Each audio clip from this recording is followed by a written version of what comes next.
Kementerian Pertahanan Federasi Rusia merilis rekaman kerja tempur kelompok penyerang pasukan lintas udara Rusia di zona operasi khusus. Rekamannya diunggah di akun Telegram @moderasia pada Senin 6 Maret 2023.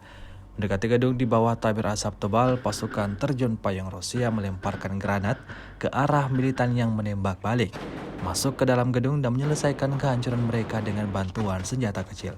Seperti yang terlihat dalam rekaman, aksi saling tembak tak terhindarkan. Selama pertempuran singkat, 6 prajurit angkatan bersenjata Ukraina dihancurkan.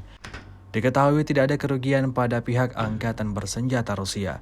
Beredarnya video ini menuai beragam komentar dari warganet.